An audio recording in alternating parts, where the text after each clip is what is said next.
Hello, and welcome to Super Switch Headz, the premier Nintendo podcast in all of the internet. My name is Jordan Willis. My name is Summer Rain. My name is David Howe, and boy, oh boy, it's just the three of us on this 263rd episode of the show. Thank you all for joining us for this very special episode. Thank you, listener. Yes. I think we deserve us. some applause. Yes. I was clapping for anyone listening. Look, I clap for the world because the world does not clap for me.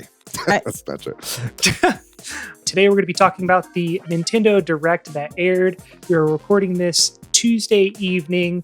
It aired this morning. So we're just going to get into that. And, we got all these news items as well. We got more layoffs, unfortunately. Sakurai recorded his last YouTube video and Nintendo going after sheet music. But before we get into all that kind of stuff, how are y'all doing this week?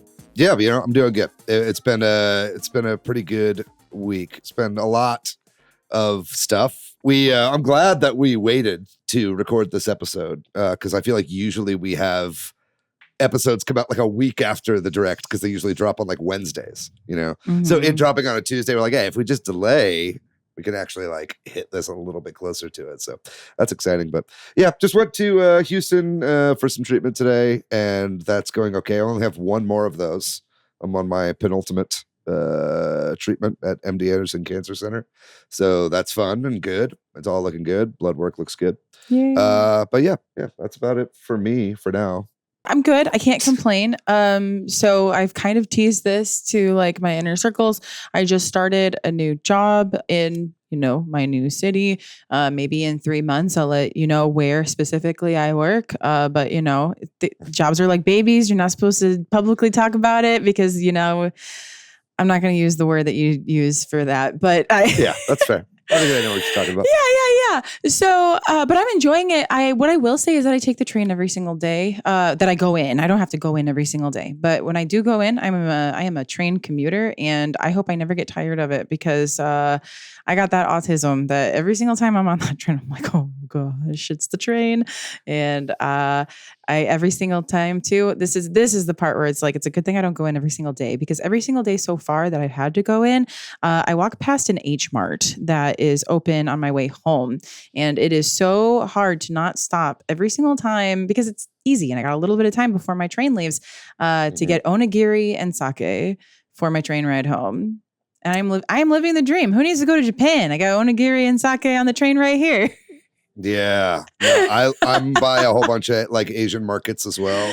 And it's my weebification is almost becoming complete because I just go and get Japanese like food all the time.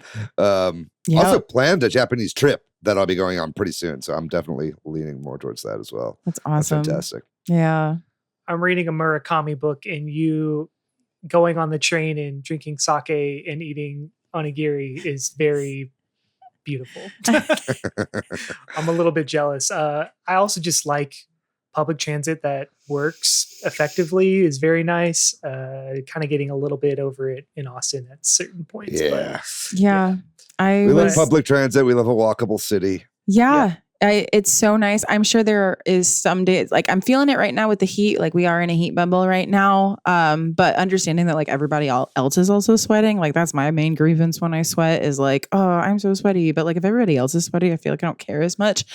And then I know in the winter, like I'll need to be, careful. Like as long as I dress appropriately, like they treat the roads and the sidewalks up here. And if it's ever actually too bad, then like you're prepared and you stay home. So, I love taking the train and I love walking. Oh yeah. Great. So happy. How you doing, Jordan? Doing pretty good. I went to Cidercade last Thursday for the first time ever. Mm-hmm.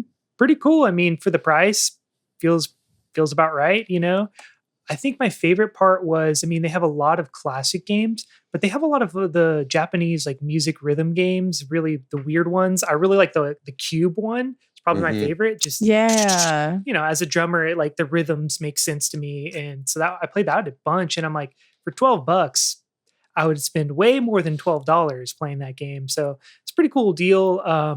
They only have cider, which I knew going in, and then I forgot, and then I knew going in, and that was fine. It's fine. It's a friend's birthday though, so they brought in a nice little cake. Yeah, the cider was fine. I had like a peach one. It's very good. They should make a seltzercade. Ooh, it's just like White Claws.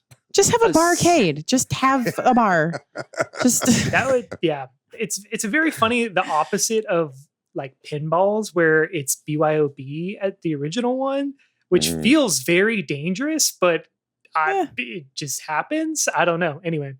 Yeah. But other than that, I saw my mom on Saturday. Got to see her. Love my mom. Shout out to my mom. I don't think she listens to the show. That's okay. Your mom's alive, right? Yeah, she's cool. Okay, it's the way that you looked up when you said shout out to my mom. I was like, wait, hold on. Whoops. No, she is very much alive, and I will be seeing her tomorrow as well. Nice. Going to be hanging out at her house for a little bit. Also, shout out to Patrick, who sadly died in a plane crash. Couldn't make it to this episode. That's not true. Patrick's alive. He had a lot of like really fun things going on this weekend. Patrick will be back next week.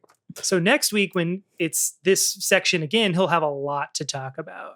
Yeah, either that or he'll be like, nobody talked to me. It was a total disaster. Well, for this episode, I'm going to be trying to do my best, Patrick. And so I'll just move us along to the shout outs. Last week we did our episode on Summer Game Fest. So we got a lot of responses on the YouTube, Discord, Instagram. So on YouTube, we had Real Tomato, shout out Squeak Ross, the Pick Cross Mouse crossover, not crossover, just new game. Over on the Discord, we had Medium Quality talking about, I can't wait to hear more about David's Phil shit list. And I agree. I'm like ready to see the full 10 Phil list. I think we need to do a ranking episode. It's a Patreon only tier. Ooh, yeah. Okay. Yes. Hans Gauger said, y'all talking Doom on the pod. Maybe want to go back and play some Doom 2016. And man, that game's awesome. Just pure fun mayhem. I love it too. I'm about to replay both games just to get hyped. Yeah, if you too would like to be shouted out, you can head on over to Discord, Instagram, YouTube, Facebook, or Twitter. And if you would be so kind, tell a friend or leave a review on Apple Podcast or Spotify, or wherever you listen. Post a comment on Reddit, whatever, all this helps us organically grow the podcast where it's at today. 263 episodes in, got a great community. Thanks, y'all. We also have our Patreon over at patreon.com/Super Switch Headz. You can also go head over to the YouTube and like and subscribe. Really just helps our algorithm and helps us grow. But with all that, we're going to move on to the news and rumors for the week. First up, we got some more layoffs, unfortunately. We got Galvanic Games shuts down. I believe they did a game with Devolver Digital recently, the one called Wizard with a Gun. That's right. These are the Wizard with a Gun devs. Yeah, that's sad to see. Yeah, unfortunate. You hate to see indies shut down. Embracer closes Pieces Interactive. They recently put out the Alone in the Dark reboot game with David Harbour. I did not realize that this game even came out, which makes sense why this is shutting down. Apparently, it just didn't perform what they Sounds like it didn't have very good marketing, because I didn't even know this game existed, man. Yeah, I'm not gonna lie. And it makes me think that it falls into that box of it wasn't marketed because they wanted it to fail, so they had an excuse to make cuts. Yeah, maybe. I do find that oftentimes, for some reason, marketing is the first thing to take a cut when companies are going through hard times. And they're like, oh man, well, we got to pinch pennies somewhere. But it's like, pinching pennies where the way that you're spending money there is like how people are actually going to know that the game exists is maybe not the best idea, right? Mm-hmm. But it's a shame to see. The other closure this past week was Paradox Interactive cancels a game. And the game was called Life by You. It was looked to be a Sims competitor. They apparently just kept getting delayed. The open beta was supposed to happen quite some time ago, and it just kept getting pushed back and is now just fully canceled. So I don't really know much about this game, but I feel like there is some money to be made in a Sims competitor, especially because The Sims has been out in a decade, I think, at this point. So makes sense that someone would try to take the helm. Sims is such like a brand thing, though. I feel like people are like, play The Sims just because it's The Sims, and it's like extremely popular, and they've been able to make a thing out of it. So I think it's like, I definitely see the uphill battle of being like, how the fuck do I fight against that behemoth? But yeah, this is a shame to see anyway. Yeah. Well, moving on to some more sad news. Sakurai recorded his last YouTube video. So he already announced that he was shutting down the channel, and now the last video is up. It's actually not up. It's Oh. basically he announced that he's recorded the last one, so he's got a few more that will be coming out. Still got a little bit of ways to go, but I think it's kind of a good thing. I mean, he made more YouTube videos than I was ever anticipating he would. He has a better upload regimen than most YouTubers. It's pretty crazy what he was able to do. It's not super surprising given his work ethic, but I think this just means he's back to making games, which is fantastic. So I hope he enjoyed his break away from making games, and I hope we see whatever it is that he's working on, probably a new Smash pretty soon, or at least some synced up with the next Switch system. Next up, we got Nintendo is going after sheet music now. Summer, I know you know a bit more about this. Do you want to talk about that? Yeah. So specifically on the website Music Notes, which is a website where composers and arrangers can host sheet music that they have composed or arranged and choose to sell it for, whatever amount. And the website guides you, and they have a list of resources and editors that are willing to help you make sure that you're doing everything legally and properly so that you can properly make a profit doing this. Within the past week, Nintendo reached out to Music Notes saying they can't host any Nintendo music anymore. And this is really frustrating because Nintendo isn't releasing their own sheet music, and people are still looking into this regarding the legality of this, because as far as we knew, this was legal. This isn't like a ROM hack situation where, oh, you have to own it or whatever. Like, this is there are specific hoops that as long as you've gone through them, that you can produce, publish, profit. So this is really upsetting. They're coming after the VGM community like this. It's common for Nintendo's behavior, unfortunately, but it's still frustrating to see because we thought this was legal. Like we thought that people were, crossing their T's, dotting their I's. Nintendo has come after the VGM community for decades now, right? I mean, they constantly are doing YouTube DMCA takedowns of music that's up there. Of their own licensed music. Right. Exactly, right.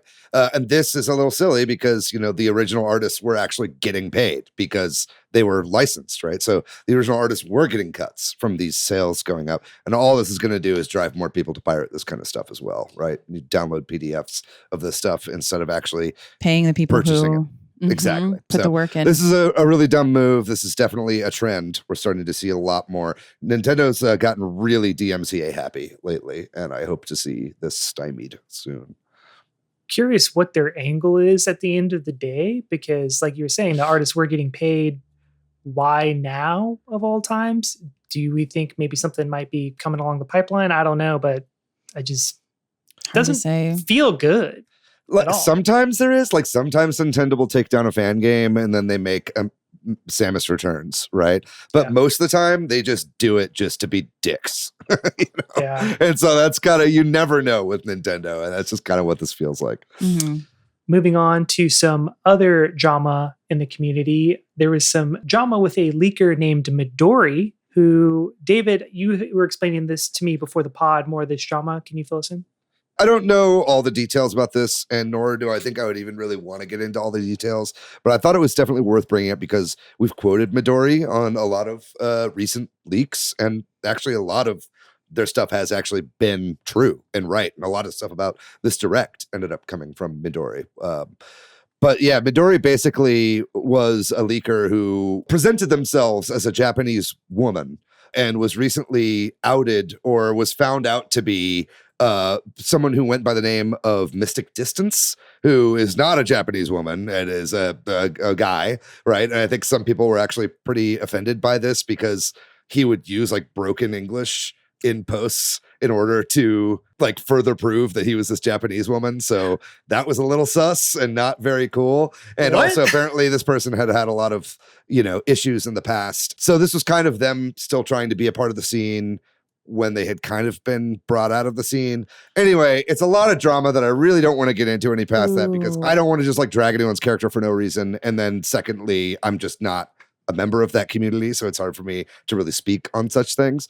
But all of that said, Midori has deleted their Twitter account. And so, they have kind of gone into hiding right now. So it's kind of a shame because we were starting to get a lot of really good leaks out of them. And in fact, I think right before they left, they dropped like everything that they had. And a lot of that was actually pretty interesting, including some stuff about like the Final Fantasy IX remake and tactics and stuff like that. So that's just a little bit of an update on the leaker drama there. I'm sure we'll talk a little bit more about some leaker stuff later in the episode. Speaking of leaks, Yacht Club Games also had a presentation.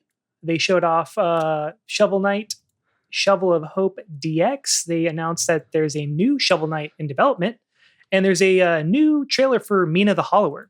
I didn't get a chance to watch this, but I do like pretty much everything Yacht Club Games has done, so I'll probably check this out. Really, actually very stoked for Mina the Hollower.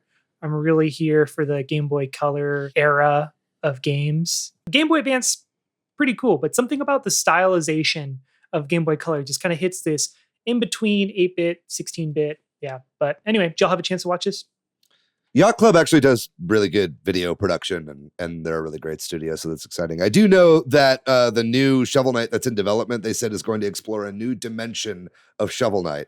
So I think this is the oft-rumored Shovel Knight 64 that we'll be getting. So I think, following in the trend of a lot of indie, low-poly 3D platformers, I really hope that this new Shovel Knight game kind of follows in those footsteps, because I think they could do something really, really cool with a 3D platformer. So that's really great stuff. I know Shovel of Hope DX is like the original game, but upgraded, which is kind of weird because that's kind of what Treasure Trove is, So they kind of keep re-releasing the original game. And I know it has like co-op multiplayer and all this kind of new stuff added to it and whatever, but it's like, I don't know that I'm going to buy that game for like a third time, So I think that was like a little bit of a strange announcement, but yeah, Mina the Hollower looks amazing. All their games are on sale right now, including Shovel Knight Pocket Dungeon, which I really love that game. So yeah, great stuff. I might end up biting for the Shovel of Hope DX just because I never purchased a collection on Switch. I only have the original 3DS title. Same. And I played through the entire game on 3DS, all the other campaigns as well. So this seems for me like, oh, okay, for I'll those finally of us buy it. that never got Treasure Trove. Yeah. I think I have Treasure Trove, or at least I have the original Shovel Knight on like 3DS and Wii U because it was like cross-buy. That's right. I do remember And then I that. also got it on Switch. I got the Treasure Trove on Switch like early on. So I basically already have 3 copies of the original game, right? So I just can't see getting it again, Fair enough. Yeah. Well, speaking of presentations, next up we got David's Steam Next Fest corner. That's right. Steam Next Fest happened this summer, and boy howdy, what a good time it was. I had a really good time. I'm always looking to try new games on Steam. One of my favorite things to do on my Steam Deck is go around and just wish list a bunch of games. And there's no better time for that to happen than Steam Next Fest, because you got all these games that are wish listed, and all of a sudden it's just like, here you go, baby. Here's a bunch of demos. So we're going to cue up the music. We're going to rapid fire through some of these games that I played during David's Steam Next Fest corner. And starting off, we got Aero GPX. We had Aaron McDevitt on the show before.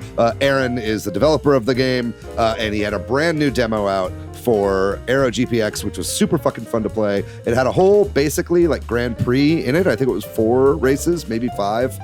He also had all these ships that you could pick from in the demo, including all these new character design profiles, and he was constantly updating the demo as it was out, including a whole brand new tutorial mode and all this crazy stuff. Really impressed with how that game's shaping up. Can't wait to play the full thing. If you're an F-Zero fan, play Aero GPX. Next up, 500 Caliber Contracts. This game is super weird and unique and original. It is by the creator of Fatum Betula and Mysteries Under Lake Ophelia, both of which are really awesome, low-poly games, kind of art house, like slow burn games. This is not that. This is like a 3D platformer where you play as this like contract killer and you like jump around really fast and snipe people in the head. It's got this really fucked up aesthetic. It's super fucking fun to play. I'm still wrapping my head around the controls, I'm not gonna lie, but some of it I was like, I'm gonna wait for this full game to come out because I know I'm getting it anyway. 500 Caliber Contracts, a great game with a super weird attitude. Next up, I have another racing game. There are actually 3 racing games in here. Phantom Spark. was the next one I wanted to talk about. This one, not my favorite of the racing games that I played during Steam Next Fest, but it had a really cool aesthetic, and it was just a down to basics racing game, right? It was just like get from start to finish, kind of like a slalom sort of thing, right? And you're just trying to improve your time, trying to beat ghosts, and you're just trying to cut corners and do everything as precisely and as quickly as you can. I really loved this. It was a no-nonsense thing. Also had really cool character designs and a pretty cool story that went along with it as well. Next up, I hope you're keeping up, Summer. Sure am. Next up was Riven. Riven was a part of Steam Next Fest. They had their demo up. I played this thing like 10 times, gang. This game is looking fantastic. It is out in under a week. I think it's coming out next Tuesday. So by the time you're listening to the next episode, it'll already be out. What does that mean? What's time? It's amazing. They also added a bunch of patches like during the thing of this. And I think that they were one of the top played demos on Steam during the festival, so I was really happy to see that. And then lastly, the final racing game that I want to talk about is called Victory Heat Rally. This is one of the coolest aesthetics of any of the games that I played during Steam Next Fest. It's another racing game that heavily leans into the drifting mechanic, almost exactly how it is presented in Mario Kart, right? So you're going around corners, you're kind of snaking left and right in order to get bigger boosts, and then you go out on the other side. It's got this great kind of like pixel art, the faux 3D aesthetic that kind of looks a little bit like the original Mario Kart for the Super Nintendo, but it just has a lot of energy, a lot of creativity, and I really enjoyed how this game plays. And that, ladies and gentlemen, has been David's Steam Next Fest corner. Thank you, guys. No, thank you for playing all these games so that we can know about them. It was really So we my know pleasure. which ones to play. Yeah. Yes, exactly. Yeah, there were so many Steam Next Fest demos out there. These are just the ones that I played and enjoyed. So Cool. And finally, over on Twitter, we got a tweet from Miyamoto announcing the release date for the new Super Mario animated movie in Japan. It's going to be April 24th, 2026. 2 full years away. Yay, another reason to live that long to 2026. I mean, I'm just interested why they tweeted this out. It feels kind of like they were like, we're having the direct. This is not going to be in the direct, but hey guys, 2 years from now, you'll be watching this movie. I don't know. Just a very strange tweet. What do y'all think about this? yeah, I mean, he opened with hello, this is Miyamoto again, right? And I love that he starts his tweets like that. But I think you're totally right. He said, we're broadcasting a Nintendo Direct tonight, but before that, I'd like to make an announcement. This reads to me like they wanted to get Meladandri-san on the Direct to actually make an announcement during it, but they weren't able to like line up the schedules. So he was like, fuck it, I'm just going to tweet it, right? And it was weird that I think it was only in Japan. I don't know that he tweeted this in English. And, he talked about the Japan release date. So maybe even then they were like, oh, maybe we can get a video out for the American audience or whatever. But either way, I'm glad that they're not rushing something out, especially as somebody who works in the animation industry. I hate seeing when animators are put under crunch for these movies. I think 2 years from now, that's a pretty good turnaround. They've probably already been working on it for a year. So that's sounds good to me. Cool. And with all of that, we're going to be taking a quick little break. And then when we get back from the break, we're going to talk about the Nintendo Direct and everything that we saw.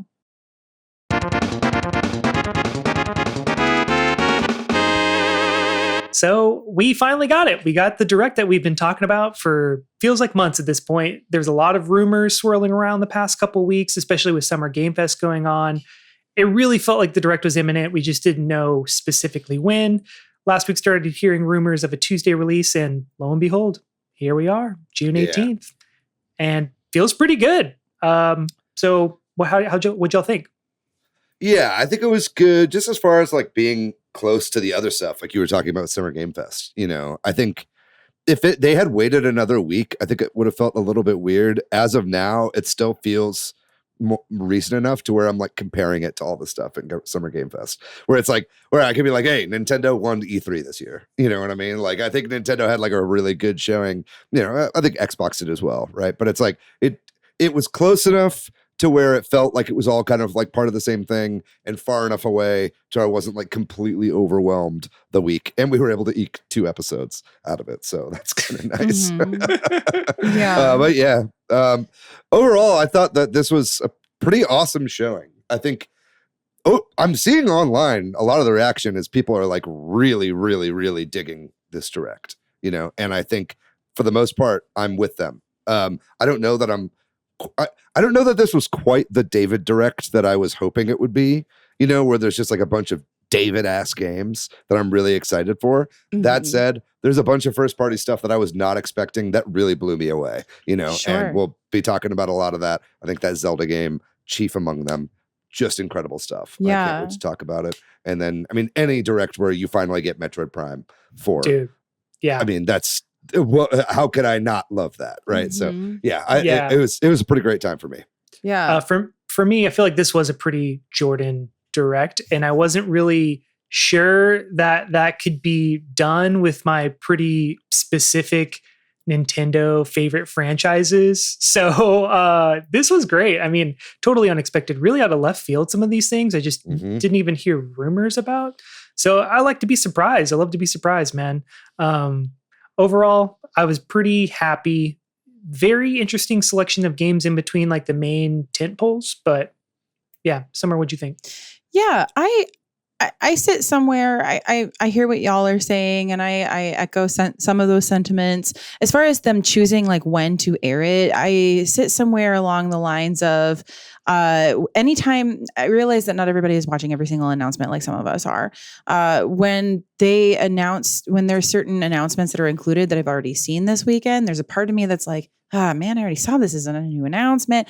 But I also understand that they're probably putting this package together, not assuming anything of anybody that is watching their presentation, right? Mm-hmm. They're not assuming that any of their fans care about any other announcements, which is kind of hilarious. Like enough people that I know found out about certain games that had already been announced. We'll talk about it later.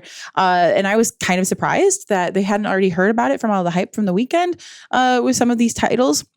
And similar to you, David, this wasn't necessarily a summer. This wasn't necessarily a direct for me. There were titles that I was excited about, but not the titles that, I put my clown nose and shoes on for. And we'll get into that. Yeah. I definitely do want to talk at the end about what maybe that means from this direct. Because I've got some things to say actually this time that isn't that's beyond honking my horn. Yeah, you are correct. This is not a summer direct because the summer solstice is in a couple of days. So, but let's get into it. So we started off the direct. Listening. Okay, sorry. By the time you're listening, it might be the summer solstice. Let's get into it. We started off with Mario and Luigi Brothership, which is a very hard title to say from my mouth. Something about that doesn't. It's a weird title. Mario and Luigi Brothership. We can say that Brothership is weird, right? Yeah. Yeah, Brothership is weird, but also kind of cute and awesome. I feel like this falls into the shadow, like the Sonic X shadow, where like you shouldn't Google search Mario and Luigi Brothership. You generally don't want to ship brothers. Well, we don't. Say that. Yeah. I'm saying you might not want to Google image search it. Yeah. Full blood. But yes, anyway, Jordan, as soon as this started, I thought of you, and I mean, I was also excited, and I think this like falls in line with the fact that we had the Super Mario RPG remake and the Thousand Year Door remake, and like, okay, yeah, here we go, Mario and Luigi. It's a brand new one too, and I mean, all within the span of a year, we get 3 Mario RPGs. Feels very strange. It's kind of. I'm kind of wondering what the thought process is there. What's the strategy with having 3 Mario RPGs within a year release cycle? Like, wouldn't you want to spread those out a little bit? Or are they really just trying to be like, motherfucker, we're all in?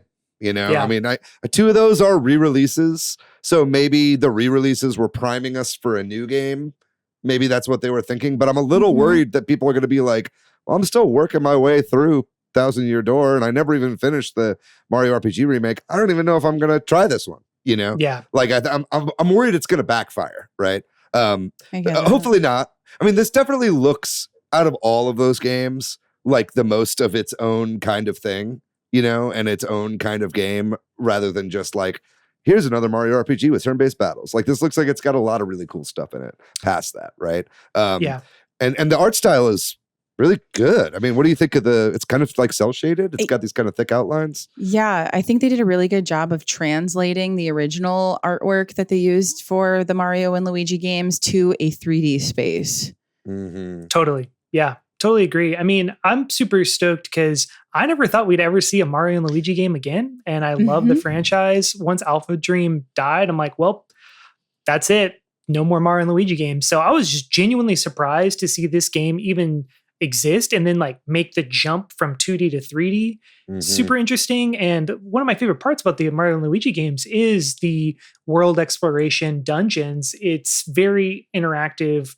Almost reminds me of something like a Golden Sun where you're doing all these different powers to in different ways to make your way through the dungeons, which it seems like they're keeping in line here. The one main thing I thought though, when I saw this was I was like, oh, they gave us Super Mario RPG and Thousand Year Door remakes to shut us up.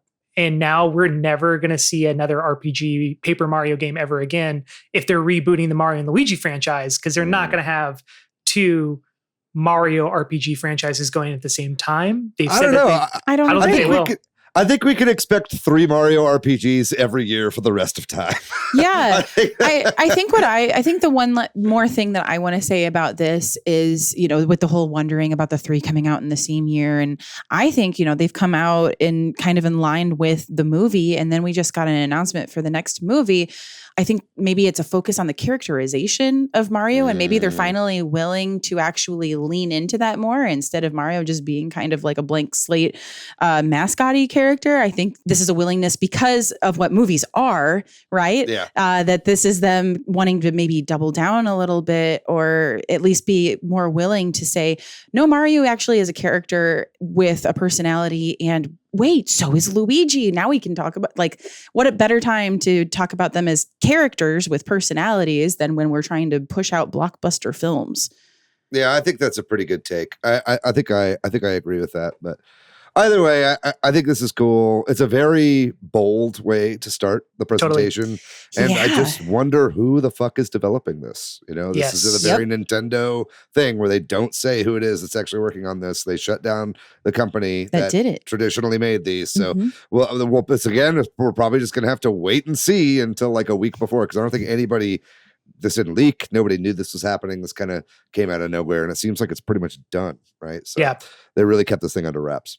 Cool. Well, moving along, we also got next up the Nintendo Worldwide Championships NES Edition Survival Mode and Legend Challenge announcement. Just different play modes within this game. I personally probably won't be picking this game up just because there are too many games, and I've never even finished NES Remix. But what'd y'all think about this?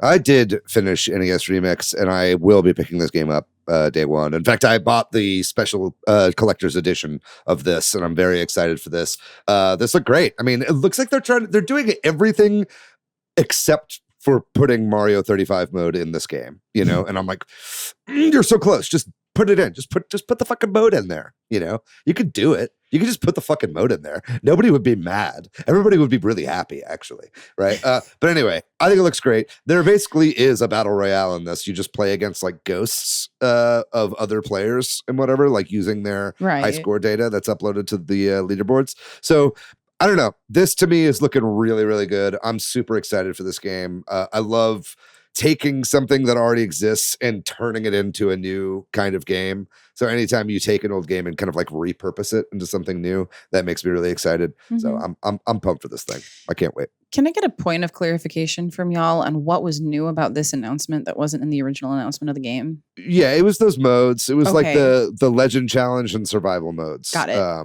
it. They showed off. Like the Legend Challenge is like, it's just basically hard mode stuff. It was like jump between 2 hammers of a Hammer Bro or something is like what one of them looked like. One was like beat Super Mario Brothers all the way through in one go. You know what I mean? So it's like, so stuff like that. It's like kind of like super challenging stuff. Yeah. And next we got Fairy Tail 2. I want to say this is the first in a long line of JRPG fans eating good this direct. Personally, I don't know what Fairy Tail is. It looks a little like Xenoblade to me. Yeah, like now that I'm paying attention again to it. So here's my issue is that I used to be a Fairy Tail fan. And what's funny about this game is that it actually takes place during the arc that made me stop watching Fairy Tail. So the fact that they made a game about it, I was like, I'm not paying attention. I've never even heard of this thing, anime Yeah. or game or otherwise. This is one I'm gonna skip. Well, next we got a preview of Fantasian Neo Yes. Dimension, which I'm stoked. I've Let's been go. waiting for this to get out of Apple Arcade jail since it came out, and really curious to play this one. Y'all gonna pick this one up? Oh God, yeah. Yeah, this is the first of many Apple Arcade breakouts in this direct. There were like 3 different games that used to be Apple Arcade exclusives. I've been looking forward to this one for a long time. Not ever enough to like, because it's a game you want to like have and not have to like rely on a subscription for, because it's a JRPG. You want to be able to put it down and pick it back up. But yeah, it's got a beautiful style. It's got pre-rendered backgrounds that are like actual photographs, like made with like miniatures and stuff like that. And this is made by Sakaguchi, who is like the original creator of Final Fantasy. And the soundtrack is Nobuo Uematsu, who did a lot of the original Final Fantasy music as well. That's right. Right? Yeah. So you have 2 legends. Everything I hear about this game is that it's fantastic. It's really great to see going to consoles now. So this is a obvious pick for the Switch. Dude, for sure. And I want to say they released this game in 2 parts as well, which is also why I was hesitant to pick up Apple Arcade, play through the first part, let my subscription last, and then come back for the second part. It just doesn't make sense. Yeah. So I'm really glad to see this one finally breaking out of that. Yeah, for sure. Yeah. Next, we got announcements for Nintendo Switch Sports. They're going to be adding basketball, which is incredible.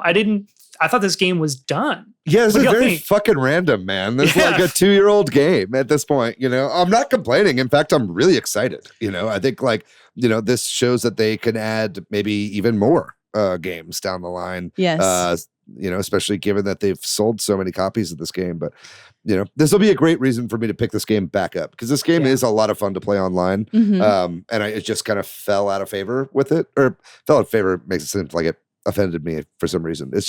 I just stopped playing, right? So I'm excited to pick it back up and have a reason to jump back into this game. Yeah, I saw this and it made me think, oh, maybe I will pick this up after all, because I never bought it. Whoa. Oh, really? Yeah, and this actually got me thinking, oh, so that means enough people must have bought it if they decided to still make more stuff for it. So okay, then that means enough people must be playing it. So why shouldn't I play it? True. Yeah. I don't know. It's funny. It's like the fact that an update for this game came out 2 years later is such a bad precedent to set, though, because it's just going to make us want updates for all these games like this, and like Mario Kart getting those updates like way later. It's like maybe one day they'll finally put that additional style for Mario Maker 2 in there, and it's like, no, they're never gonna fucking do it, dude. I just gotta accept that, you know. And so I don't know, but I'm pumped. I'm a big Nintendo Switch Sports fan. I thought this is pretty great. Yeah. Next up, we got Mio Memories in Orbit, and if I'm remembering correctly, this is a world premiere. I don't think this had been announced at all. And so, I mean, it looks really great. It's like a Metroidvania style looking game.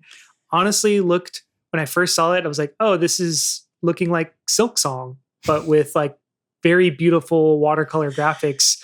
Will it come out before Silk Song? Is Silk Song going to be in this direct? Well, this is coming out 2025, so let's hope that Silk Song comes out before this game. No guarantees. No guarantees. No guarantees that Silk Song exists. But this to me looks like Metroid Dread if it had the graphics of Cereza and the Lost Demon, Bayonetta Origins. Okay. You know, it's got like, because I love the aesthetic for that game, but like the style of that game, like the kind of game that Bayonetta Origins was, like I didn't give a fuck about. But this looks really fluid. Looks like it's got really good movement and a nice flow to it. Yeah, definitely on my radar right now. Next up, we got another Metroidvania announcement for Disney Illusion Island Mystery in Manath. They're announcing just a new free update for the game where you can investigate clues. I didn't play this one. I do eventually want to play this game, but now... you are a Disney head, yeah. Vaguely? Are you? More than any of us. I mean, you talk about the parks a lot. I guess that's separate. Well, I like going to the park. I like rides. I like theme parks. Okay. Yeah, I think that's quite an aspersion to cast someone as a Disney adult, and I think you need to do your research better before you do that next time, Summer. Forgive me. Summer, what's my favorite Disney movie? Inside Out 2, because it just came out. I don't know. I don't know. I don't Inside really Out have 2 one. was really good. I did see that. I cried. All right, we're getting to. Okay, Yeah. none of us care about this. We're gonna keep moving on. Yeah. Next game was Hello Kitty Island Adventure, another Apple Arcade game. Is that correct? Mhm. That's right.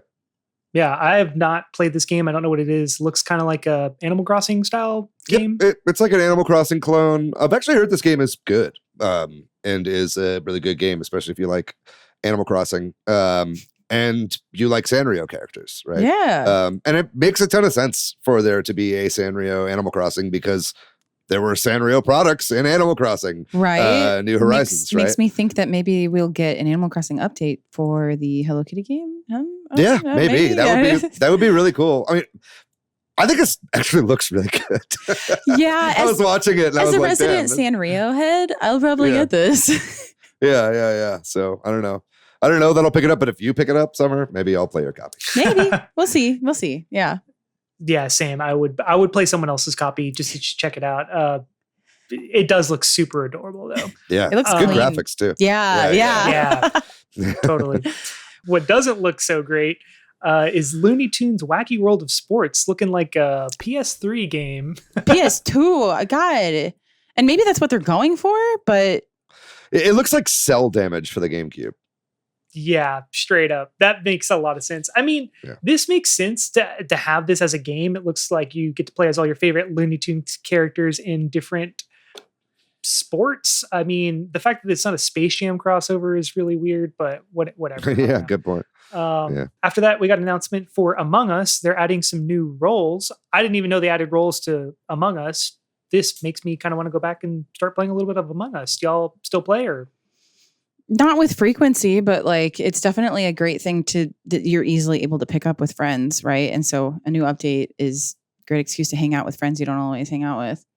I just like that they keep adding to this game, and they, instead of deciding to make Among Us 2, they just keep improving the original base game. It's really nice. I really I think they're working on Among Us 2. They kind of hinted to it when they were at Summer Game Fest, but yeah, for me, the takeaway here is that this trailer was what leaked the release date for the Direct.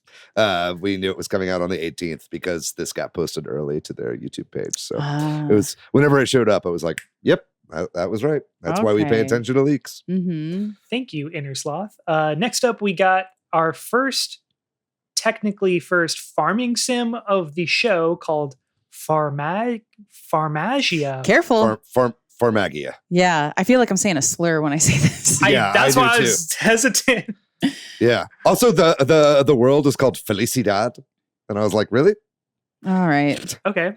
Yeah. I'm down to move on from this one. I mean, it looks kind of cool. It looks kind of like Pikmin a little bit, where you have like a mass of monsters that you throw at people. This is not a game for me. It looks like it's almost like an attempt to be a response to Pal World, but it looks like it's going to make the Switch like take off like Overheat. a rocket. Yeah. I don't like it. I would say that this is the first trailer we got that looks like the Switch can't handle it. Like even in the trailer, it looks like it can't handle it. That's a really good point. Yeah. Oof. And then I like personally, I was also mad to see this after the Fairy Tale trailer because like I'm so sick of that art style. I'm like, get out of here. Yeah. Let's try something new. But while we're not trying anything new, they did also announce Donkey Kong Country Returns HD. What a loop. So I kind of lost it when I saw this. I was like, whoa, Donkey Kong. And then it was like, oh, okay, it's Donkey Kong Returns for the Wii being re-released for the second time, because I have in my 3DS collection Donkey Kong Country Returns 3D, right?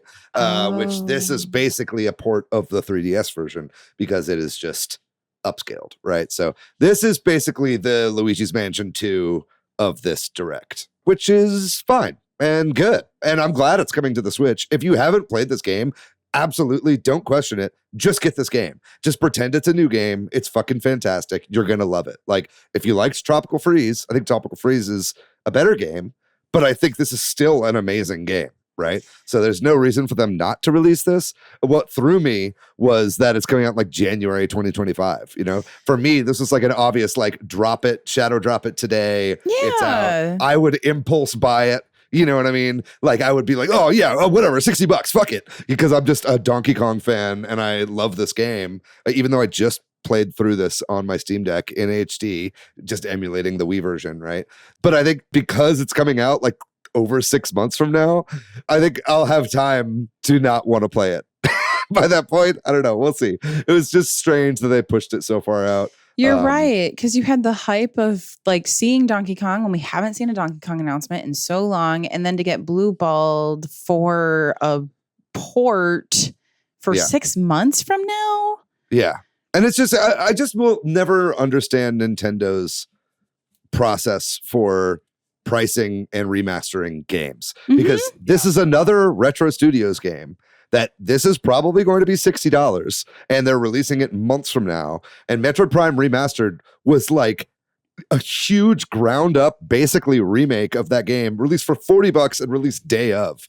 You know, it's just like, I don't understand what their thought process is. Maybe they just value different IPs at different levels, and that's what it is. But it's just, I just don't get it. I mean, because this literally just looks, it's not called remastered. It's just HD. Like they just increased the resolution, right? Yeah. This to me is like, well, 3DS was newer than GameCube, so GameCube games have to be cheaper, even if the game looks better than the 3DS upscale. It doesn't make, it's all willy-nilly. It's all screwy. I definitely don't want to complain. Like I'm happy to see it come back. This is there are 2 Retro Studios games in this direct, which, man, that's a delight. We love to see Austin, Texas represented on the fucking program.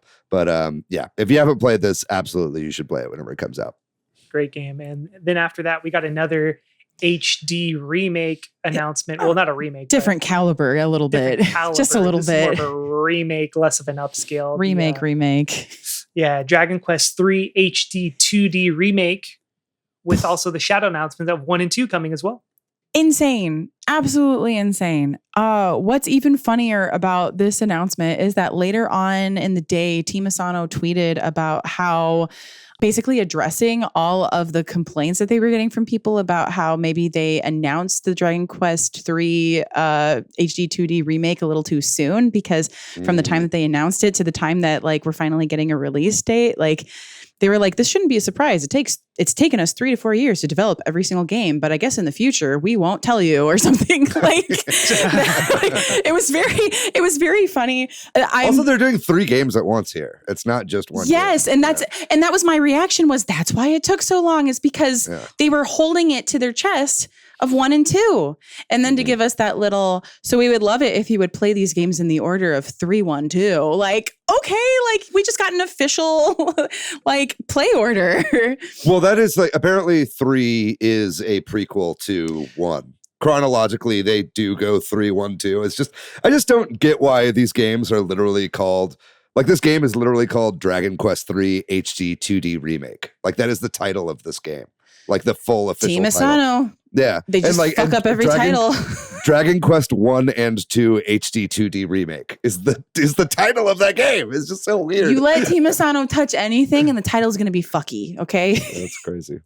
I think it's perfect. It describes exactly what I'm getting, and I am a fan of that. In the same way that Bravely Default and Triangle Strategy and Octopath Traveler and what's the other stupid one? Various Day Life, thank you, are all just what they are titles. They need to hire just one person just to make titles. That's their only job at Team Asano. Just a title person. I think it's a Square problem. Final Fantasy VII Remake walked. That's a whole Dragon Quest 3 Final Fantasy VII Remake is a whole other separate Nomura issue that we don't have time for on a Nintendo podcast. Yeah, right. Let's move on. Let's move on to the worst game I've ever seen. I was going to say, this is officially the worst game in the showcase. I think we can all agree. Funko Fusion, a game that is probably 15 years too late. A game completely based on Funko IP, which is also just still other IPs from other movies. I don't know. It looks like a Lego, like the worst version of a Lego game you could imagine. Yeah, I don't want to shit on this too bad, because I'm sure a team of really great people like all really worked really hard on this game. But dude, this is like the ugliest thing I've ever seen in my life. And I just hate Funko Pops. I hate Funko Pops just as a concept. I hate their look. Yeah. This game is clearly being also made for like Xbox Series X and PS5, and the Switch version was an afterthought, and they didn't change anything, and they just made it look like shit so it could Right, run like on why the does Switch. it look like that? Yeah. Yeah, it's like if it's a Funko Pop game, maybe think that most of your people buying it are going to be on the Switch. So maybe design for the Switch and then make it look better on the other platforms. Clearly, this was done the other way around, and it shows. Yeah. Yeah, this game looks like trash. I do think it was funny that I just watched Nope last night. I just rewatched that movie, and there is a scene from Nope in this. There are Nope Funko Pops in this. Like Keke Palmer's character from Nope is running around in this. I was like, what is going on? That's like almost upsetting. I think the vibe that I get from this game is we've come like weirdly full circle with the kinds of like IP shovelware games that we used to get in the mid 2000s. Yeah. Like this is a capitalist hellscape game. Funko Pops make enough money and like enough money in the resale market that some some C-suite douchebag thought that this was a good idea. And yeah, like you said, I'm sure a lot of devs put a lot of work into it in the same way that a lot of devs put a lot of work into Chicken Run 2006. So watch your fucking mouth, dude. That game rules. You know what I'm saying though, right? It rules because devs put work into it. I'm sure this. Yeah. Okay, so the Funko Pop game probably also Metal rules. Gear Chicken. Doesn't mean that hey, it's a paycheck, man. Next up, I do think it's really funny, though. The next trailer right after this was Luigi's Mansion 2 HD, which doesn't look great, but looks amazing compared to Funko. Dude, Fusion. they did because that it's on made purpose. for the Switch. I think they've done that before, too. Yeah. I think they did that before where they put Luigi's Mansion right after a really terrible looking game. Oh, shoot. Dude, those you think that's tricky bastards at Nintendo. You think that's, I think that's a marketing ploy. I really 100% believe it. They want to make their game look better. The meme before this direct was that they were going to spend like 5 minutes on Luigi's Mansion 2 and all of its like gameplay elements and stuff like that. I'm really glad that this was like a 30-second trailer. And then they announced a new Dimpa Man game called The New Dimpa Men. Yes. Denpa Men is awesome. Denpa Men was a 3DS series. It was a game that kind of like used Wi-Fi pings. Like as you would like take your 3DS around, you would get different Wi-Fi signals that you would like interact with, and each one of those would like then create a new Denpa Men that you could like capture and like have in your little like world. And there were like I think there were maybe 3 or 4 Denpa Men games like for the 3DS. They were all super fucking weird. A couple of them were Japan only. This is like a free-to-play game, and it's going to other platforms. I don't know exactly how it's going to work. It's not going to have the AR stuff because like the 3DS game like used the AR camera and stuff for it quite a bit. That's obviously the Switch doesn't have a camera, and if it's going multi-plat, like none of those do as well. But just really interested to see what a new Dempaman game is going to be like. So very strange franchise. It's cool to see it come back. As someone who doesn't know anything, who didn't previously know anything about the Dempaman, when I first saw that immediate like whatever it was that was going on, my breath hitched because I thought we were getting Tomodachi Life. Same. Yeah. I definitely thought it was Tomodachi Life the first time. Okay. But it's not. They are not me related at all. Free. I'll at least give it a whirl. But next they announced Metal Slug Attack Reloaded. It looks kind of like a mobile game, just ported to the Switch. This is another Apple Arcade game, I'm pretty sure. Damn, man. Just really that Apple Arcade to Switch pipeline is very real. That's what this whole direct was about, baby. Yeah, we're getting toward the ends of the life cycle. It kind of makes sense. Really kind of not pad it out, but definitely, if it runs on mobile, it obviously will run on Switch at this point. So looks whatever to me. I don't know. I like Metal Slug, but it's not exactly what I'm looking for in Metal Slug. It looks like kind of like a tower defense style game, if I remember right. But anyway, we can move on. And then next up, we got Darkest Dungeon 2 announcement for Switch. I played a bit of the first one. I was starting to get really into it when I started to learn all the different number mechanics going into everything. And then it got really complicated and I stopped playing it for like 2 or 3 weeks. And then when I tried to come back, I could completely forgotten everything I've learned and I gave up. But this game looks pretty cool. I like the aesthetic. I like the kind of like the chariot or the stagecoach. Because in the other one, it was kind of more very simple. You move from point A to point B on like a map. This one looks like a little bit more interactive, but interesting style of game. I don't know if I'll be picking this one up because the first one kind of fell off pretty hard, but cool for people who like it. I know people who love this franchise. So after that, we got a NSO expansion announcement. So, we've been recently just dropping these on Twitter. So it was nice to see it in a direct again. They started with Legend of Zelda, A Link to the Past, and Four Swords. So now not only can you play on SNES, Nintendo Online, Link to the Past, you can also play it on GBA, Nintendo Online. But also the real takeaway here is Four Swords. David's been wanting this for forever. Yeah, I was really hoping like Four Swords Adventures or something would come, or like that standalone Four Swords that was released on 3DS. But this is just as good, man. Giving me the Four Swords for GBA that I can play online with my friends on the Switch is what I've wanted for a really long time. So I'm really excited to try this out. Hopefully this week. Did y'all grow up playing Four Swords? Yeah. I've never played it, which is why I'm excited. We had me and some friends of mine, we usually played 3 or 4 player. We played this all the time. It was great. It's probably, if arguably the best Link game besides like Pokemon, maybe, because the interactivity was so much fun. You just yelling at each other in a room, stop stealing my rupees. And everybody has their own screen, which is really cool. Yeah. I'm really excited for this. Next, they went with Metroid Zero Mission, which is awesome. I can't believe it took this long for it to get dropped, but here we are. Great to have it. Now you have every Metroid game. Well, we already had every Metroid, but we only had Metroid Original for the NES. So now we have this is just the better version. This is my favorite Metroid game out of all the Metroid games. So I'm really excited to have this and be able to replay it whenever I want. We are still missing some. We're missing Samus Returns and Prime Hunters and Prime 2 and 3.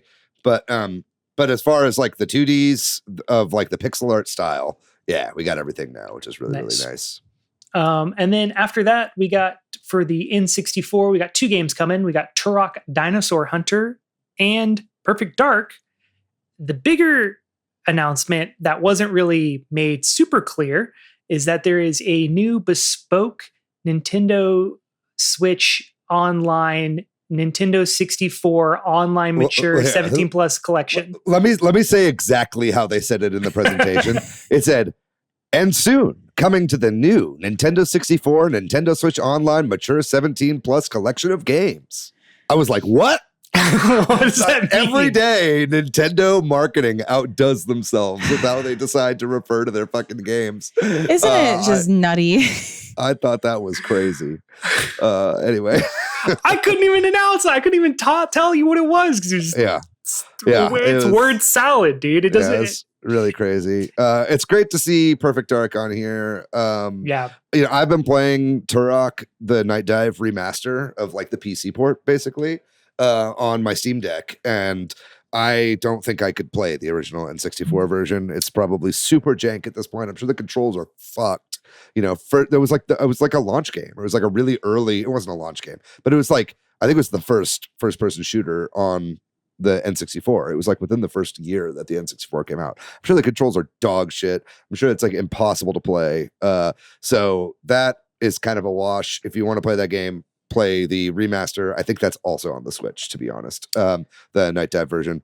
And then Perfect Dark as well, I think has a decompiled PC port being made, like a fan port of that, which I would much rather play that on my Steam Deck with all the quality of life features and gyro and like proper aiming and everything. So I think like that's probably how I'll play that game. That said, it's great that Perfect Dark is on the Switch right now. And between this and Horizon the Lego Horizon game, that's games from Microsoft and Sony in this Nintendo Direct, which is pretty fucking cool. Yeah, there's also the rare replay version of this game, which is basically an HD remaster, is incredible. So it's going to be very hard for me to go back with the controls, especially I remember whenever GoldenEye came out, I had to set up a specific control scheme just to play that game in a more modern context. I think for me, I really just wish they would allow different control schemes or have different control scheme setups for Nintendo Switch Online other than this, because that controller is just so outdated by this point. But anyway, It's got a 16:9 mode, which is cool. oh, that's pretty nice. Next, they announced Phantom Brave: The Lost Hero. I have no idea what this is. Yeah, we could just skip that one. All right, next up, we got Marvel vs. Capcom Fighting Collection Arcade Classics. Dude, this is so sick. I mean, so the big takeaway here was Marvel vs. Capcom 2 is getting a official modern day re-release with netcode. They're also going to be putting in some other games in there, which I think it was Street Fighter versus Marvel versus Street Fighter, and then some other beat 'em up style games like The Punisher and stuff like that. But what do y'all think about this? Y'all? I mean, the news here is Marvel vs. Capcom 2, Yeah. right? Like that has been in jail for a really long time and has not had a modern re-release. I think outside of like Arcade 1-Up is the most recent way that game has actually come out. So to have that out on modern platforms, fighting game fans are over the moon right now. This is a huge announcement. So many people have been waiting for this day for a really long time. And like you said, Jordan, not only is it like a port of the game, it's got modern netcode. You can play online, like all that kind of stuff, all the quality of life features. You know, these Capcom collections, they really put a lot of work into between all the music and the training mode with hitbox stuff and all the concept art and all this great stuff. So it's really cool to see this game come out, not only just Marvel vs. Capcom 2, but it's also all these other games that are all getting the remake treatment. It's really great to see.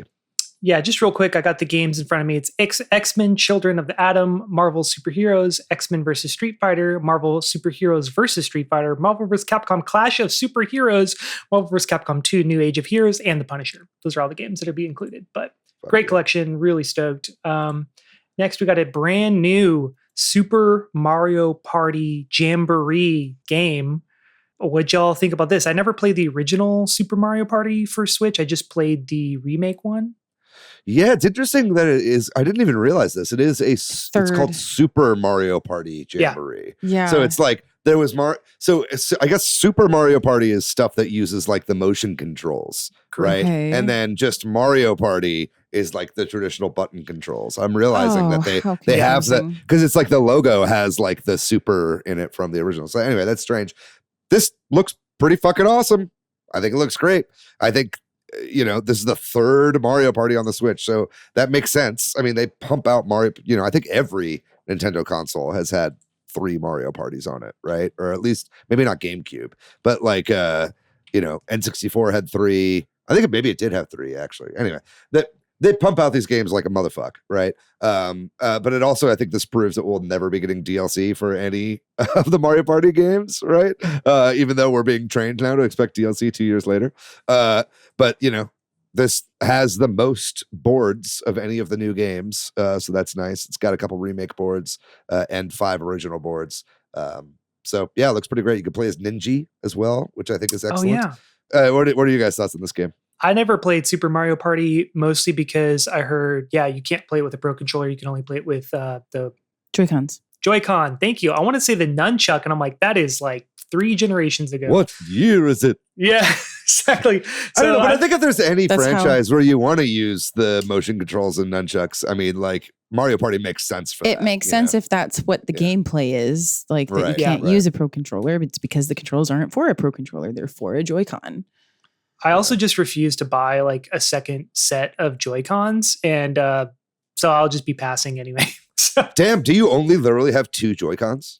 Yeah, I only have the stock Joy-Cons that my Switch okay. came with. So you're just not like a party gamer then? Like you don't have the Switch to play party games? No, I love Mario Kart. I like Mario Party Superstars. I like... You're the only person I know that doesn't have like 6 or 8 Joy-Cons. They're too expensive, dude. It's like... They are expensive. We don't really own Joy-Cons beyond the Switches in our household. Have your friends bring their Joy-Cons over? Yep. Yeah. That should be the solution. Like I just literally went I literally just went somewhere where they were like, hey, can you guys bring your Joy-Cons? We want to play this game that requires all these Joy-Cons. And we're like, yeah, of course. Speaking of friends, Link's friend Zelda is finally getting her own game. We got the announcement for The Legend of Zelda Echoes of Wisdom. I mean, I feel like we're all pretty hyped for this. I'll go first. Just I really like the that they stuck with the Link's Awakening remake aesthetic, that kind of like toy box aesthetic that Grezzo developed over the years. That was really cool. I did a lot of Googling to try to figure out if this is a Grezzo game or not. And I could not. They won't tell us. Get a clear answer. I mean, because I've been on the train that Grezzo is not just working on a mobile game, but who knows? I haven't been able to figure it out online, and I don't think we'll know until the game actually probably is closer to release. But it's coming this September.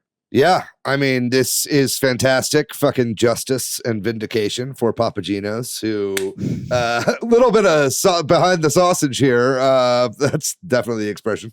Let us know about this. Like whenever we recorded with him, we kind of like kept that secret for a while. Fucking awesome that this actually was a thing and that was not a fake leak. Fantastic to see. Also, Link's Awakening remake had an amazing style. I'm glad to see them using the same engine and the same style. I hope this game runs a little better. I hope it doesn't have the same performance issues that Link's Awakening did. Who knows? Hopefully they've had time to kind of iron it out and figure that out. But man, it is so beyond time that we got a game other than the CDI game where you could play as Zelda as the main character. I am so excited. The gameplay looks really interesting too. Yeah. It looks like it's kind of a blend of top-down exploration based kind of Metroidvania-esque top-down Zelda style gameplay with the kind of creativity of Breath of the Wild and Tears of the Kingdom and using many different ways to solve problems, right? Did you guys get that vibe at all? Yes, I said, oh, okay, so we have the aesthetic of the other game and it's and bridge simulate, or just how many different ways can we make a bridge like we did in Tears of the Kingdom. Totally. I don't know. I think it looks great. Yeah. What were your takeaways from this summer? Yeah, as soon as I saw it, I was like, oh, this is the Zelda game. English is a great language, so you know what I mean when I say that. Here's my thoughts. Yes, I'm excited about it. I also want it to do well because I would love a Zelda game that doesn't look like this too. Is it wrong that I'm already thinking that far ahead? Because No. Yes, I do enjoy this style. I also really enjoy other styles of Zelda too, like aesthetically, right? So I would love one that isn't just the childlike wonder design, because I don't want our female protagonist to be stuck in the childlike wonder looking game. Sure. I'm not trying to shit on like anybody's optimism about this. I think it looks great. I'm going to play it. But like I have to have that. Unfortunately, I have that mindset about any, like I'm always going to have that kind of skepticism and that critique, you know? Totally. And I agree with you as well, not just on this is Zelda's first game and it looks like a toy, but like also just I hope that this doesn't mean that this is the style for all 2D Zeldas going forward. You know what I mean? Like I think that 2D Zelda has done well in lots of different graphical styles. Yes. Pixel art, this style, the Link's Awakening, the Link Between Worlds style, and many others, right? Even the pixelated style has had Wind Waker style or original like sprites, So I think hopefully we continue to see top-down 2D Zelda games where you play as Zelda and where you play as Link, and we get them in all different kinds of styles, right? Yeah. I think that'd be great. Yeah. I feel like this might be the style going forward. I mean, when I saw the Link's Awakening one, the remake, it did feel like a natural extension of Link Between Worlds, just more toy box, and they had, higher graphical fidelity to be able to communicate that. They still always seem to evolve it in some way. So I'm curious to see how they evolve it. Because in this trailer, we got a ton of like overworld stuff, but I don't know if we got a lot of stuff maybe in dungeons. Are there dungeons in this game? What is that going to look like? Or which version of Hyrule are we going to be in? That's a good point. So I don't know. I'm really curious just to kind of see how this all plays out. But I really like this was like a pretty beefy section. And I feel like it was very justified to give it like almost 5 minutes in the direct, you know? But Absolutely.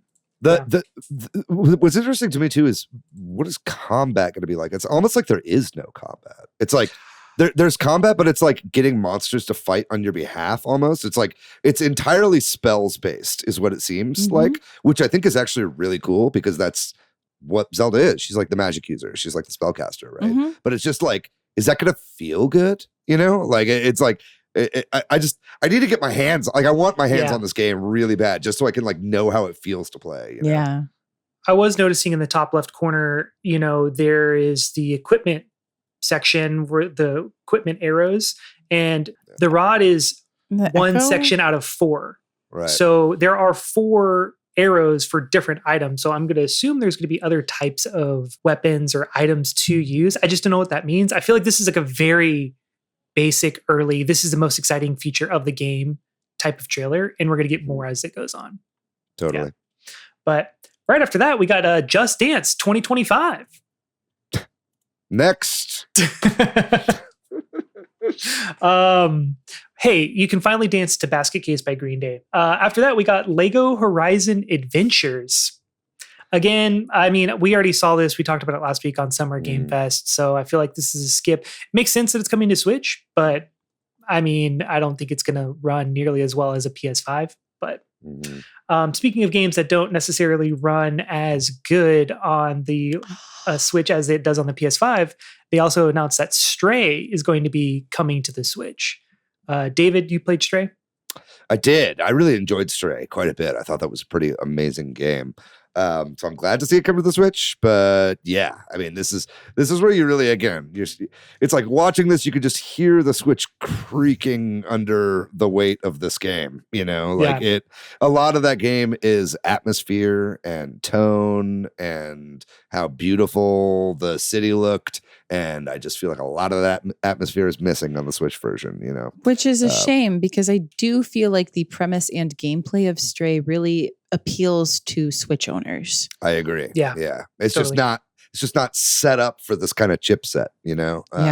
So this is one that I think would have been a no-brainer for them to hold for Switch 2. But I think developers are like, yo, we can't just wait around for you guys to keep delaying the system. We're just putting it out on the Switch, you know, because you know. So you think this is something that'll just get an upgrade, like an automatic upgrade if you were to put it on the Super Switch? Or it was just supposed to be out by this point already, the Super Switch, and they were like, look, man, we can't. Okay. We need to make our money back from the amount of money that we put into developing this port, you know? Yeah.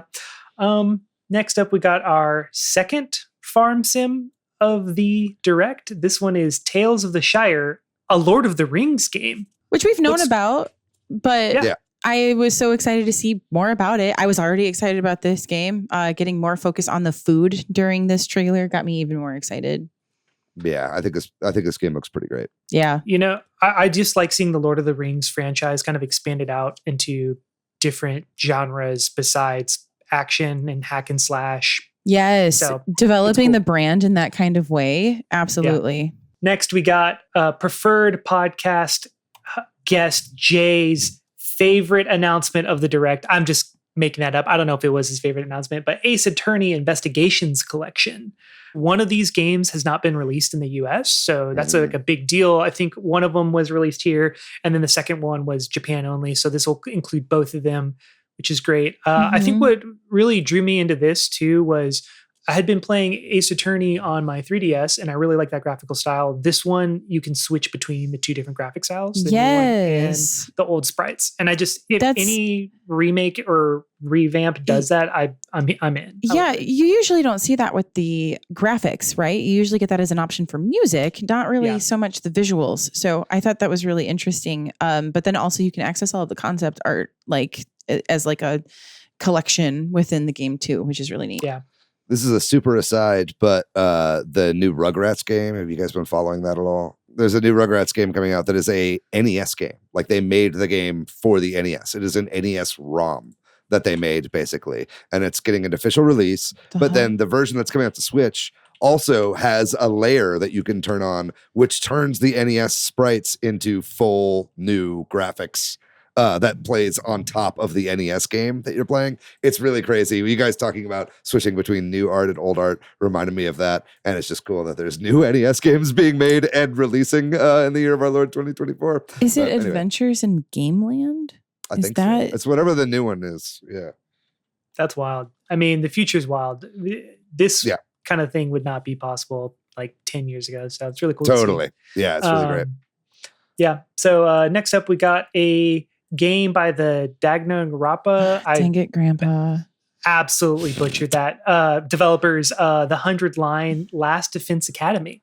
Yeah. Are y'all excited for this? No, I mean, I was kind of excited for their last game, Code Rain, but then I didn't play it and I didn't really hear much about it either. It must have done well enough that they produced another game that isn't Danganronpa. I personally can't deal with the art style, though, of these games. Yeah, not for me, but I know some people are excited. Yeah. I'm also just personally not into the let's take high schoolers and put them in the worst possible imaginable situation. Like we always have to, like, this whole like minor suffering fetishization. Like that's what this studio feels like to me. Personally, that's my hot take. Yeah, I don't like his reverse scene haircut where instead of all black with like a swoop of red, it's all red with a swoop of black. It does look kind of like a tower defense / RPG strategy game, which is interesting, but I probably won't play it. They have so much money from Danganronpa. They're just doing whatever they want, I think. Yeah, good for them. Next, we got another RPG announcement, Romancing Saga 2, Revenge of the Seven. This is a remake of the Romancing Saga 2 game. Y'all ever play this franchise at all? Happy for Saga fans. I'm not one. I am not a Saga fan, but I might actually pick this one up. I don't know. It's like one of those franchises that I always wanted to dabble in when I was younger, and I just never took a bite. But something about Oh, go ahead. Oh, just something about the mechanic of as you're playing the game, you get to conquer different pieces and decide the way that you conquer the world. And it has like a bunch of different endings. Seems appealing to me. So I might give it a whirl. Yeah, I do know this is a remake akin to like Tales of Mana or whatever, where it's like it was a top-down, like pixelated 2D game that they fully remade into a 3D thing. So it's like, that's pretty exciting that they put all the work into a full ground up remake of something like this. This series just passed me by. So it kind of washed over me a little bit while I was watching this presentation. Yeah. And then last announcement, the one last thing of this was something I don't think any of us were expecting to see in this direct, but Metroid Prime 4 Beyond was announced or finally full title announced, and beyond an announcement, we actually got some gameplay footage and cutscene footage from the game, which looks incredible. I'm so stoked. I mean, I remember saying on this podcast, whenever they announced they were redoing development, I was like, at least 5 years. And then I looked up the announcement trailer for Metroid Prime 4. It came out 7 years ago. So it's been a long journey, but it's looking incredible. I'm really stoked to see. For me, this slice looked like that the beginning of Metroid Prime, where you're running through the ship and all the chaos is going on. That's what this trailer felt like to me. So it was evoking that, like, this is just the opening of the game that we saw. And I'm really excited to see how the game opens up, because even when it announced 2025, it's coming out in 2025. So next year, when they announced the year, they showed a huge world that just looked absolutely gorgeous, like a giant green jungle. But anyway, I was over the moon. I'm like, just to see any sort of update on this is awesome. What y'all think? Yeah, I didn't believe my fucking eyes. It was just dropped so casually. It was just like, and here's one last thing. And oh, by the way, it's Metroid Prime 4. And here's a bunch of gameplay. And anyway, show's over. Bye. I was like, what the fuck did you just do? You can't just do that. What the fuck? I wasn't prepared for that emotionally. The whole day I was like reeling from the fact that they just basically showed us Metroid Prime 4 and I just wasn't ready for it. You can't just like drop that on me. Anyway, sorry. I was like really freaked out by that. I loved what I saw. I thought this looks incredible. Again, Austin fucking Texas. Shout out to my buddy Matt, who's who's an environment artist on this game, who I've been pestering to be on the show for pretty much 7 years. And Retro refuses to let him be on the show, and that's fine. But no, dude, I'm so excited for this. It looks massive. It's got a lot of like big battles at the beginning with like many people included. Also, the environments look huge. Also, this is like definitely going to be a Switch successor game, right? I think that they said it's coming out for the Nintendo Switch. Like they've used those words. So I'm sure it's going to be cross-platform release. But I think what we were looking at, I think was Switch graphics, you know? So I think that whatever this game comes out on the next system, I think it's going to look even better, right? On that platform as well. So I am super, super excited. It's nice to see Psylux back, this like random enemy from Metroid Prime Hunters being the big bad of this game because they teased it randomly at the end of Metroid Prime 3 for no reason. Great stuff. I love that they're staying consistent with the canon. Really exciting. I can't wait for this. I can't believe it's real. Psylux being the villain was very funny to me as well, because I was like, oh yeah, I guess they did have like some random cutscene at the end of 3 that he's the next villain, that he might be following you around.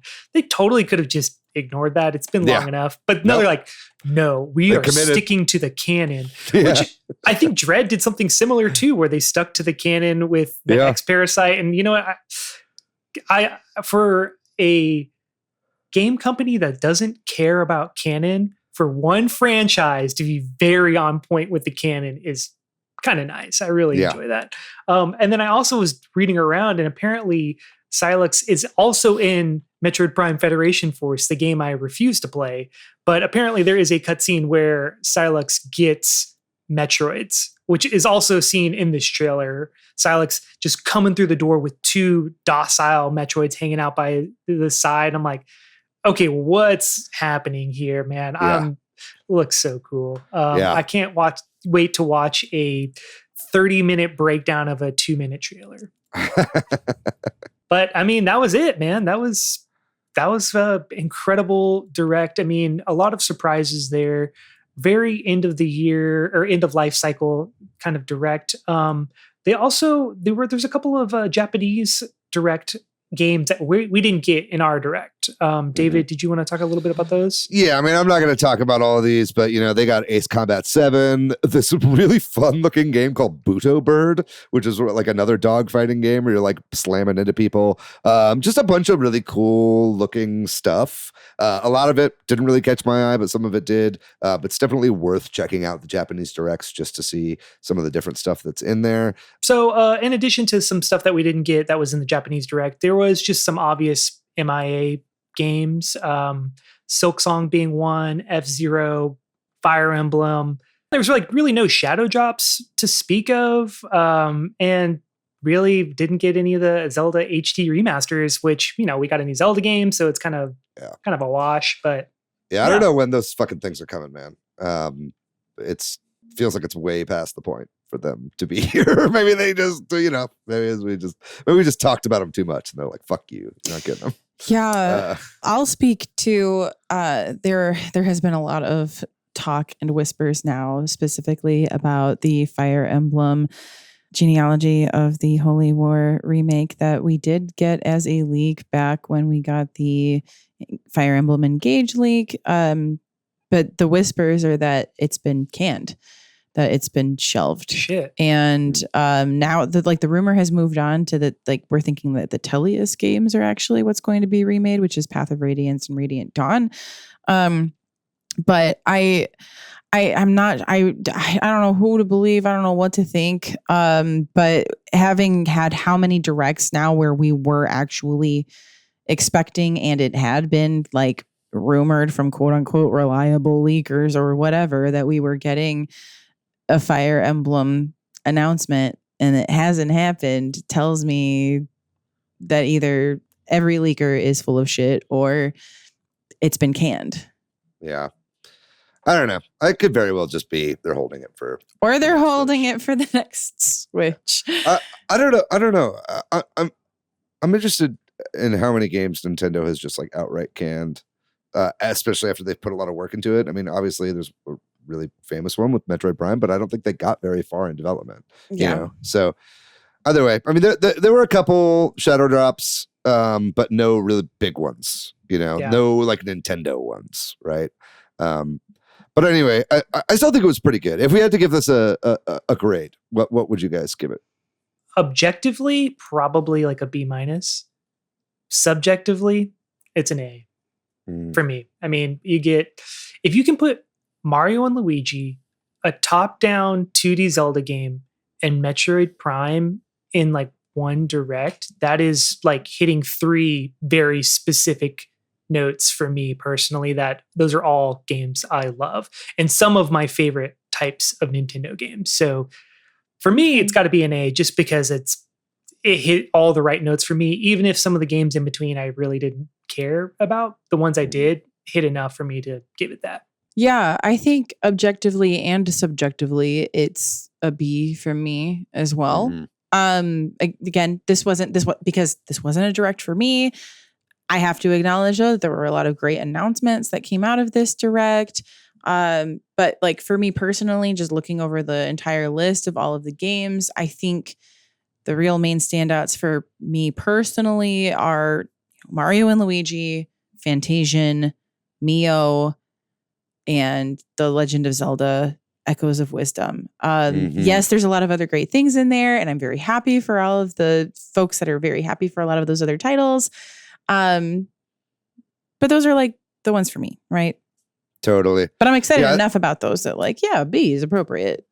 Yeah, I think a B is about where I stand as well. Maybe a B plus. I think maybe actually objectively, I think that it scores a little higher than subjectively for me, because I think a lot of the stuff I totally am excited for, but I just don't care. Like Mario and Luigi, like I'm probably not going to play that game. Like, let's get real.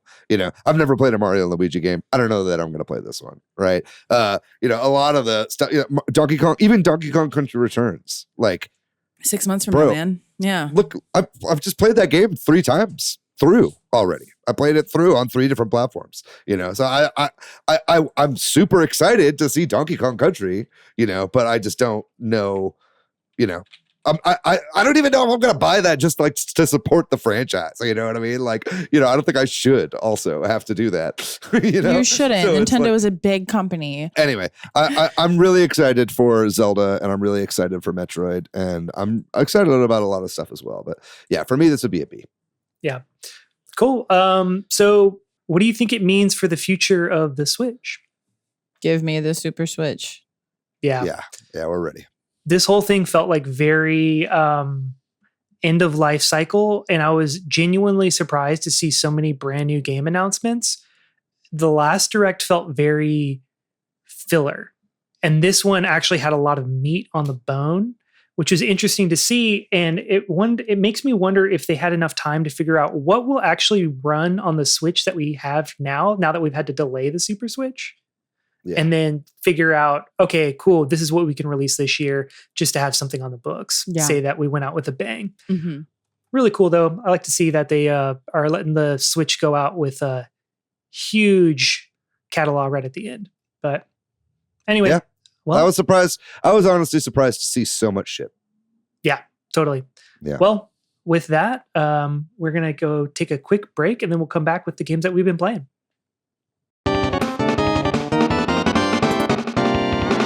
So I've only been playing Paper Mario and the Thousand Year Door. David said last time, he was like, hey, I'm surprised that you haven't just been burning through this game. And I was like, oh, you know what? Me too. And then guess what? Now I'm burning through this game. So I'm about to be at chapter 6. I am trying the Cena build. Cena in our Discord had this build where you only have 5 HP and there's a bunch of badges that give you benefits if you are at 5 HP or less. The build is insane. It works too well. Basically, there are some badges that you can get extra attack power if you're under 5 HP or under. And then there's a bunch of badges you can stack that have the abilities that keep getting better as you have more of them, that if you're under 5 HP or under, they'll miss you. And then also just defense upgrades. So it's just, the build is really, really solid. But anyway, it's been a really fun way to play the game because it's kind of like a glass cannon. If you do get hit, it's not great. So you got to really be careful with that one. But it's a really, I'm loving the game, man. The theming of each chapter is really cool. The writing's fantastic. I totally get why this game is so beloved. I definitely would probably put it up there in my top 3 Mario RPGs at this point. And I'm not even done, but I'm getting close. So anyway, that's really pretty much the only thing I've been playing. So what about y'all? Yeah, I mostly been playing the same stuff. I played a lot of those Steam Next Fest games, like I talked about, but I did keep playing some other demos that weren't a part of Steam Next Fest. One of them being Windswept. I talked about that last week. It is a Donkey Kong Country-like game. The demo, I thought I had completed it, but when you get all the collectibles from the first like 4 stages or whatever, it gives you a 5th stage. And I was like, holy shit. And then that was pretty hard. And then I got all the collectibles in that one. And then it gave me a bonus 6th stage.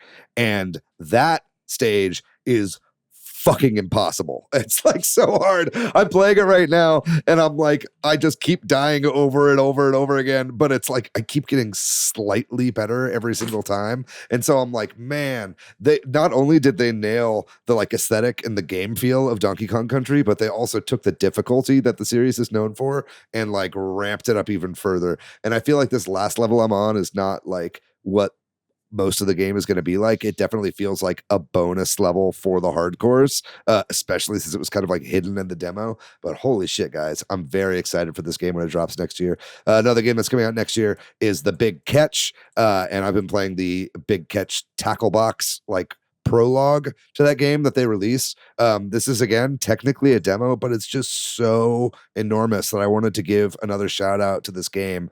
If you like 3D platformers, this is one you have to try. It is tremendously difficult. It is not a game that gives you any leeway. It's like there's no hand holding whatsoever. It is just like figure out how to traverse through these environments through trial and error until you get it. And then you do, and you're like, holy fucking shit. I can't believe what I thought was previously impossible. Like I literally thought that I was just being gated out of an area until I got another upgrade. No, I just wasn't doing platforming good enough, basically, in order to get to where I need to be, right? So The Big Catch, I'm really, really enjoying it a ton. The demo, again, it's just enormous. It's like a huge open world area with all these little platforming sections like interspersed throughout it. And I wanted to give another shout out to there's a number of composers, but I talked about this last week with Sean Bialo, who's doing the music for the Mighty Morphin Power Rangers game, also did a lot of music for this game. So it's got game level designers from Pseudo Regalia. It's got one of my favorite game composers on it. This is just shot up to be one of my most anticipated games of the past few years. So I'm very excited for that to finally come out. And then lastly, I didn't play a lot of this, but hopefully I'll be talking more about this next week. El Paso Elsewhere. Have you guys heard of this game? It is like kind of an indie shooter, sort of Max Payne-ish sort of style game where you do a lot of like slow motion like shooter stuff. It's kind of low poly, but it's got a really cool like style, and it's like about like vampires and a lot of like dark evil stuff, and it's just got a really cool attitude. This game is actually being adapted into a feature film that Lakeith Stanfield is going to produce and star in. So that's really cool that like there are indie games now that are getting the video game adaptation treatment in Hollywood. And once you just start the game, it's clear that this would make an awesome movie just because the attitude and the writing is all really fantastic and hilarious and also like just really edgy and dark. And yeah, honestly, I think both of you guys would like this game quite a bit. It's really cool. But, I'm watching the trailer. It looks really fun. Yeah. Yeah. Summer, what about you? Yeah, I have been playing, more Fortnite. Don't need to say much about that unless if you want to play with me, hit me up. I think some people in Discord have been talking about it more this current season. It is a lot of fun. So let me know if you want to play Fortnite. And Fire Emblem Birthright, still making my way through that. Starting to understand more of the complaints about it. This is the first time I played a Fire Emblem game and I've actually let people die and I didn't restart. And I'm like, you know what? I'm just going to keep playing. That is a new phenomenon for me. But what I've been playing that's new is I went to a friend's house and we played Boomerang Fu, which I hadn't really heard of before playing it. I mean, I'm sure I did hear about it and I just didn't care because it looks like a YouTuber game. And it totally is a YouTuber game, but we did have a full party of 6 to play. And it's totally fun if you've got the right people to play this. It's basically like a couch battle royale, I guess. Like you're playing battle royale style against people that you're, in person with. And the power-ups that you get while you're playing, they will stack, and like you're trying to keep tabs of what power-ups that everybody else has. It's fun after, you've been drinking and want something else to do. And another game that I'm excited to eventually do that with, I've only played it like single player so far because I saw that it was on Game Pass, so I wanted to try it out. Party Animals. Oh my gosh, the physics. The physics is what like drew me into this in the first place. Like when I saw the trailers and I was like, oh, this is a YouTuber game. But then the more I look at these stupid animals, the more I'm like, well, hold on a second. They are just silly. They are funny. They move like the way my dog Murray moves. And the game, like you feel it when you're trying to control your character in this game. Like it does play into, it's something you actually like have to account for and think about the fact that they move like that when you're controlling them. So that's something that's like, you have to get used to with the controls. Yeah. You want to play Party Animals? Let me know. Because I think it's hilarious. I want to keep playing it. All right. Well, that does it on our episode about the June 2024 Nintendo Direct. Thanks for listening. We want to say thanks to milkyway.co for the witbsite. Thanks to Corduroy for the music. Thank you to all of our patrons. You can find me online at Bordan. You can find me at Weebwitched. I'm pretty much ever on the internet at Monolith Fiji. If you'd like to find our show on social media, we are at Switch Headz on Twitter, at Super Switch Headz on Instagram, Facebook, and TikTok. We got a website, switchheadz.com, and then we've got a Patreon, like Jordan mentioned, alongside our Facebook group and our Discord. We'll have links to all 3 of those in the description of this episode, whether you're watching it on YouTube or listening on Spotify, Apple, or any of those other podcasting platforms. Be sure to click those links and leave us a review, shoot us a like, fucking subscribe to our shit, and tell all your friends about this show. Let's get as many people listening to Switch Headz as possible, because goddamn, it's the best goddamn Nintendo podcast out there in the goddamn world, and I think that I'm not too big to admit that. Anyway, we're gonna be back next week with another great episode. So in the meantime, gang, don't touch that dial, but you guys know the drill. Stay safe out there. Be kind to yourself. Be kind to one another. Why don't you direct yourself to the polls and go vote this November and free Palestine. And we love you very much. We'll see you next week. Bye-bye.